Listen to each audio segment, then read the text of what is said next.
млади сили на ВМРО ДПМН традиционално, како и секоја година по повод 1 декември, денот за борба против сидата, организира штандови на кои ќе им објаснува на заинтересираните граѓани од опасноста на овој светски проширен вирус, ХИВ вирусот. За опасностите на ХИВ вирусот, подоцна Комисијата за здравство ќе има можност да се обрати на присутните на трибината, која што ќе се одржи во малата сала во Дом на Арат. Ние како Унија на млади сили секогаш се грижиме за она што е во интерес на граѓаните на Република Македонија и во интерес на младите луѓе во Република Македонија. Овој ден ќе го искористиме за да им објасниме опасноста од овој светски раширен вирус и да им укажеме на последиците доколку се соочат со тоа.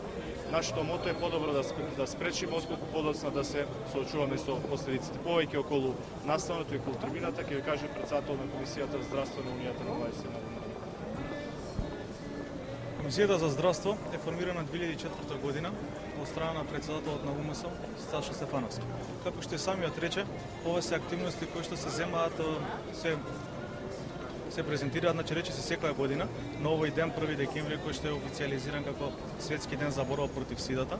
Тука се уклучени голем број на организации, како и тоа ние како Комисија за здравство при УМС на ВМРО ДПМН се решивме да го одбележиме овој ден со поставување на штанд, каде што се делеше промотивен материјал и на присутните им се објаснуваше поднос на тоа што значи ХИВ вирусот, каков е начинот на негово пренесување и што представува заболување. Понатаму во 3 часот ќе се одржи трибина во Домот на Арама, каде што ќе предаваат еминентни личности од областа на инфектологијата, кои што се специјалисти по ова заболување, така да можно е и ако имате време да дојдете и нормално сега кој што се интересиран да присуствува, бидејќи ќе се изложат најнови информации по односно заболувањата на овој вирус. Комисијата за здравство планира понатаму да се ангажира максимално на ова поле, значи промовирање на здравството пред се меѓу младите луѓе. Формирани се голем број на други, значи подгрупи во комисијата каде што ќе се формираат и ќе се презентираат други проекти за кои што верувам дека накнадно ќе бидете благовремено известни. Благодарам.